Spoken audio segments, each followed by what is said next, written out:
एक कस्बे में एक विधवा अंधी औरत रहती थी। उसका एक बेटा था जिसके पालन पोषण की सारी जिम्मेदारी उसके कंधों पर थी। वह अपने बेटे को पढ़ा लिखा कर एक बहुत बड़ा आदमी बनाना चाहती थी, इसलिए उसने उसका दाखिला कस्बे के सबसे अच्छे स्कूल में किया। वह दिन रात मेहनत करती ताकि बेटे की स्कूल की फीस दे सके। लड़के के स्कूल के बच्चे उसकी माँ के बारे में जानते थे। वे सब उसे अंधी का बेटा कहकर चिढ़ाते थे।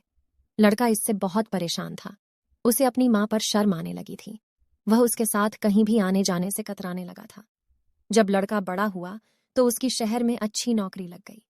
उसने अपनी माँ से वादा किया कि शहर में मकान लेकर वह उसे लेने आएगा।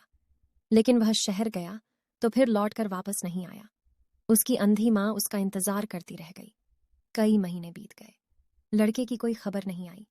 एक दिन उससे नहीं रहा गया और वह बेटे से मिलने शहर पहुंच गई। पूछते पूछते वह बेटे के ऑफिस पहुंची। वहां सिक्योरिटी गार्ड ने उसे रोक दिया। अंधी औरत ने गार्ड को अपने बेटे का नाम बताया और बोली कि उससे जाकर कह दो कि गांव से कोई मिलने आया है।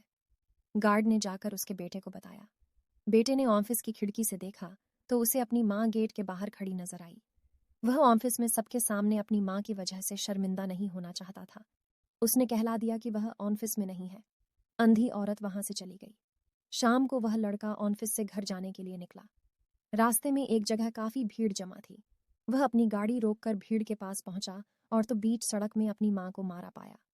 उसके हाथ में एक चिट्ठी थी जिसमें लिखा था, बेटा, बड़े दिन हो गए थे, तेरी कोई खबर नहीं मिली।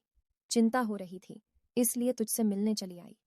तू तो अब बड़ा आदमी बन गया है। तुझसे मिलना अब शायद मुझ गरीब की किस्मत में नहीं, लेकिन मैं बहुत खुश हूं तेरे लिए।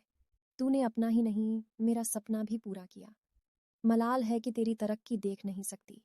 काश बचपन में तेरी आंखों में सरिया न घुसा होता और मुझे तुम्हें अपनी आंखें न देनी पड़ी होती, तो तेरी तरक्की अपनी आंखों से देखकर सुकून से मरती।